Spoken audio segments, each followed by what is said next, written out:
There's something so handsome about a guy and his big power tools. He gets to work today. Woohoo! Well, if you watched our last video talking about water issues that we had here at the homestead, well, we're continuing that to kind of deal with some stuff. Welcome back to Bluebelly Acres. Since the guys were already here and we had the equipment, gotten some more corrugated pipe, and it seems to be kind of a theme here. With water issues, we were having a lot of water issues on close to the foundation, and it was running down the yard, kind of stripping off the topsoil, but it was also just flooding kind of where the chickens are in our yard. You see there's a number of trunk lines that actually run here. These two closest to us from the sump pumps underneath the house. Sadly, we have enough groundwater here where we require two of them. They were just dumping out into the yard here, which was not good. And then over here, we have gutter line, and again, was just dumping right onto the soil. Have the lines in, and then we're going to run all of these out to the other end of the property. Now you can see the groundwater there in the ditch, and that's just on a normal basis. And this is a little bit different than the stuff I showed you in the last one. It still does the exact same thing, but the holes are only on one side. But to kind of give you an idea as to how wet this is, I don't know if you can see that, that's actually frozen. You can see this puddle of water right there. Well, that's just from the groundwater. So we're trying to get all this done, and you can see we run all the way to the other end. So we're running the transit now to make for sure that we have the drop that we need to. Now I will say how good these guys are. I don't know if you can see that pipe right there, but that was an existing line. He was dragging it with a bucket.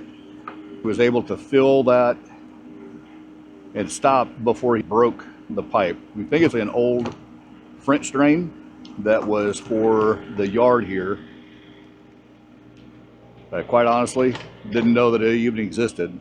Again, being new to the property, we're still kind of trying to learn, and underground is kind of challenging. It's not like you can run a metal detector over it or something like that to see where it's at.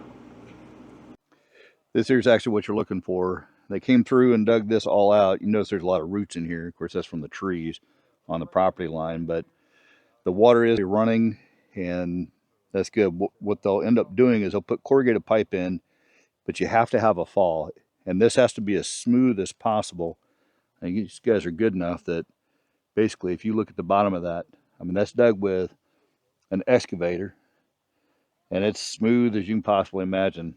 Once they put the pipe in, it'll run all the way down to the end there, and then they'll come back in, put a little gravel on top of it, and then pull the dirt back across it and run this off the property. So as we're talking about, we are moving dirt to get water where it needs to go. It's important and it needed to happen. But sadly, there was something in the way, in the path. My asparagus once lived in the ground. It's temporarily sitting on this flower bed until I can get it planted in one.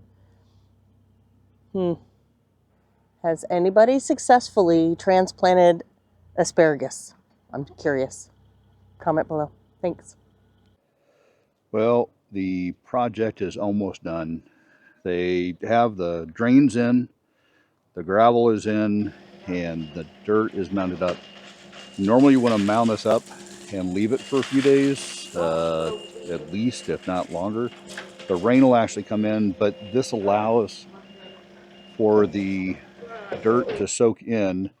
This is amazing. These guys have put in probably 300 feet of French drain, I would say, or 300 feet of pipe anyway.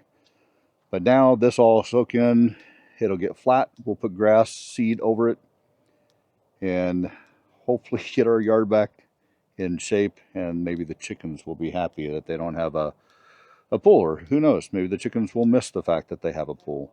So as you saw in the background, well, tractor's still there because guess who hasn't gotten the part yet. But this whole space was smoothed out. I mean, he made it look easy, but I mean, look how much extra space we have. Again, just drying it out and being able to spread, as opposed to 6, 7 inches of gravel. It's drying out already. The gravel will have to set in, but this is where the French drain, I'm literally standing where the French drain went in, and like it is, I wouldn't say it's rock solid, but it's going to dry in over the next week or so. The water's starting to dry out, the mud's starting to dry out, but we got so much extra room. On a homestead, it's always important because water can be a pain in the butt if it's not where you want it to be, and especially if it's in an area that you need to be able to use. Again, this is where we do our storage. All of our extra equipment, all of our extra supplies, our parts. We store our wood back here, and if it's muddy, it just becomes a pain. So again, probably the same lesson learned from last time. Get the guys to know what they're doing. Tim, Matt, Jake, those guys came in and killed this project. I mean, 2 days, they did more than probably what we could have done in a long time. So thanks, guys, and thanks for watching. If you got anything to add, put it in the comments below. Consider liking, subscribing. And until next time, thanks for stopping by. See you.